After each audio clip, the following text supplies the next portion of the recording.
जय श्री सीता। हर हर महादेव। अयोध्या से मैं रविंद्र ओझा महाराज आपका अपने चैनल चमत्कारिक शक्तियां और मंत्र में हार्दिक स्वागत और अभिनंदन करता हूं। आज जो आपको मुख्य विषय आध्यात्म से जुड़ी हुई वैदिक कि आप लोगों का एक विचार ग्रंथों में पढ़ लिया और लोगों ने पंडितों ने बता दिया कि गंगा नहा लो पाप धुल जाएगा। तो ये एक भुलावा व्यक्ति के मन में बैठ गया कि चलो हम कैसा भी पाप कर रहे हैं, कुछ भी कर रहे हैं, उल्टा सीधा हो रहा, जानबूझ के भी कर देते हैं कि गंगा नहाएंगे पाप धुल जाएगा। लेकिन आज जो मुख्य विषय मैं बताने जा रहा हूं कि ये आपकी भूल और भ्रांति है। ये दिमाग में बैठा हुआ गलत विचार है। आपके वो पाप जो अनजाने में हुए हैं, जिनका कोई ज्ञान नहीं, बिना जानकारी के हो गए, उन्हीं पाप को क्षम्य किया जाता है और जानबूझकर किए पाप को आपको भोगना है।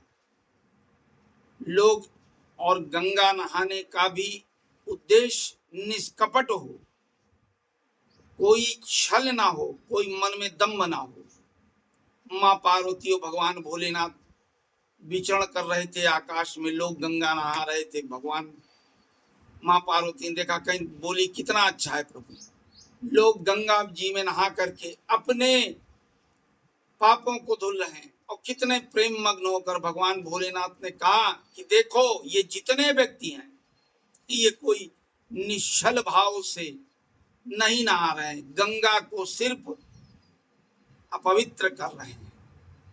चूंकि दंभ है इनके स्नान में, पाखंड है इनके स्नान में।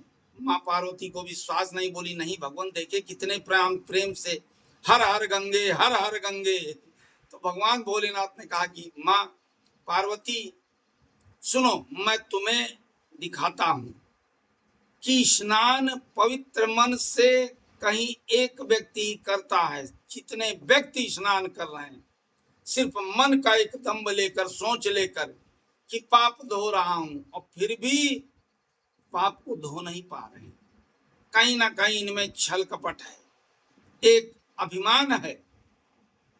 तो भगवान भोलेनाथ ने वर्षा की कीचड़ हो गया, वहीं लेट गए कीचड़ में। अम्मा पार्वती एक बुढ़िया के रूप में बैठकर रोने लगी, अरे मेरे पति को निकालो, ये कीचड़ में धंस रहे हैं। लोग निकले, हाथ जोड़े सबका, सब हर हर गंगे, हरि राम राम राम राम, अपवित्र हो जाऊंगा, राम राम राम, अपवित्र हो जाऊंगा। भगवान भोलेनाथ मंद मंद मुस्कुरा रहे थे और माँ पार्वती को इशारे से बता रहे थे, देखती जाओ ये जितने व्यक्ति गंगा में नहाए, किसी का कोई भी पाप क्षम्य नहीं होगा, चूंकि दंभ में, अभिमान में नहा कर निकल रहे हैं। अंत में एक व्यक्ति लोटा लेकर के निकला, माँ पार्वती ने उसके सम्मुख भी हाथ जोड़ा, हे पुत्र मेरे पति कीचड़ में धंस गए, इनको निकाल लो। उसने तुरंत लोटा रखा और जैसे निकालने चला, माँ पार्वती ने कहा, सुनो, अगर तुमने जीवन में कोई भी पाप किया होगा तो इनको छूते ही तुम भस्म हो जाओगे। निकालते उसने कहा, कोई बात नहीं माते, मैं एक व्यक्ति के प्राण, कहीं अभी तुम गंगा भी ना आए, बोले कुछ नहीं माता, मैं एक व्यक्ति के प्राणों की रक्षा के लिए अगर मेरे प्राण का बलिदान हो जाए तो कोई अपराध नहीं होगा, कोई पाप नहीं होगा। मैंने गंगा नहाया है, उससे बड़ा पुण्य मेरे लिए ये होगा कि मैं एक व्यक्ति के प्राणों की रक्षा कर रहा हूं। और घुसकर कीचड़ में भगवान भोलेनाथ को उठा करके लेकर के बाहर आया। तुरंत भगवान ने प्रकट होकर माँ पार्वती के संग उस व्यक्ति को आशीर्वाद दिया। तो ये होता है पुण्य। पाप के क्षम्य होने का रास्ता ये होता है। खाली गंगा स्नान करने से पाप नहीं हटेगा, पाप हटता है सत्कर्म से। और पाप से कोई भी जाने हुए पाप से मुक्त नहीं हो सकता। स्वयं भीष्म पितामह, जो कि गंगा जी के ही पुत्र थे, कोई और नहीं, स्वयं गंगा जी के पुत्र थे, लेकिन अपने जान के किए हुए पाप से मुक्त नहीं हो पाए। उनको अर्जुन की बाणों की शैया पर लेटना पड़ा कष्ट भोगने के लिए। भगवान कृष्ण ने उनसे पूछा कि हे तात, कैसा लग रहा आपको? आपको कुछ विस्मरित चीजें याद हैं? भीष्म ने कहा, प्रभु आप ही बताएं कि किस पाप को मैं भोग रहा हूं।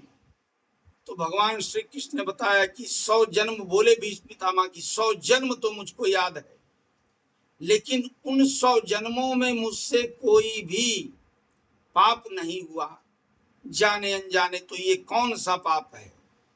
तो भगवान कृष्ण ने मुस्कुराकर कहा वासुदेव ने कि हे भीष्म पितामह, आपको 100 जन्म तो याद है, लेकिन 101वां जन्म नहीं याद है, जिसमें आपने करकटा नामक जंतु को उठा करके नागफनी के कांटों पर फेंक दिया था।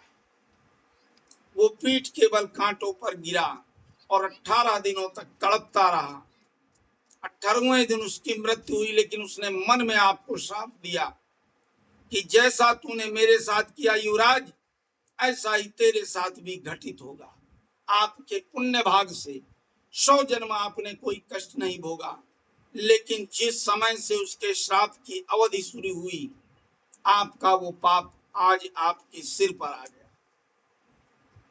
तो स्वयं भीष्म पितामह भी पाप से बच नहीं सके। तो ये भ्रांति मन की निकाल दो कि हम कैसा भी पाप करेंगे, गंगा नहाएंगे। वो तो स्वयं गंगा जी के पुत्र थे, ब्रह्मचारी थे, सदाचारी थे, लेकिन क्या हुआ कि जान के किए हुए पाप को भोगना पड़ा। तो ऐसा नहीं कि इसी जन्म में, किसी भी जन्म में जो पाप रह जाते हैं वो आपके अगले जन्म में आपको भोगना पड़ता है। पीढ़ी दर पीढ़ी आपको जब जब जन्म लेंगे किसी भी रूप में अपने पाप को भोगेंगे। भगवान ने इस उपदेश को भीष्म को दिया और बताया कि व्यक्ति को जाने अनजाने बचना चाहिए पाप कर्मों से, निश्चल भाव से। और पाप ऐसा कि करना ही पाप नहीं है, देखना भी पाप है। अगर पाप होते हुए आप देख रहे हैं तो आप भी पाप के भागी बनेंगे, ये याद रखिए। ऐसा नहीं कि बच जाएंगे।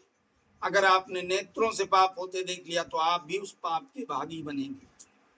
इसलिए मेरा ये उद्देश्य है और मेरी ये प्रार्थना है अयोध्या में बैठकर आप लोगों से कि आप लोग गलत कार्यों से बचने का प्रयास करें, समाज में हो रहे गलत कार्यों को रोकने का प्रयास करें, सदाचारी बने, सद्वान और सद्गुणी बने। किसी भी समस्या के लिए वीडियो में दिए नंबरों पर आप संपर्क कर सकते हैं। आना चाहें अयोध्या में आकर मिल सकते हैं। आपकी सेवा में तत्पर बैठा हूँ, ज्ञानवर्धक बातों के साथ आपके हित के लिए। बाकी मेरे इस वीडियो को अन्य लोगों के लिए ज़्यादा से ज़्यादा लाइक शेयर सब्सक्राइब करें, जिससे सबको ज्ञानवर्धक वैदिक चीज़ें, वैदिक बातें मिल सकें और वो भी प्रसन्न रहें सत्कार्य करके, सत्कर्म करके। इसी के साथ मैं रविंद्र ओझा महाराज अयोध्या से आप लोग से विदा लेता हूँ, और ये मानते हुए, जानते हुए कि आप लोग भी बताए हुए उपदेशों पर चलेंगे, इन दंभियों से बचेंगे, लुटेरों से, और अच्छे कार्यों को करेंगे। जय श्री सीताराम। हर हर महादेव।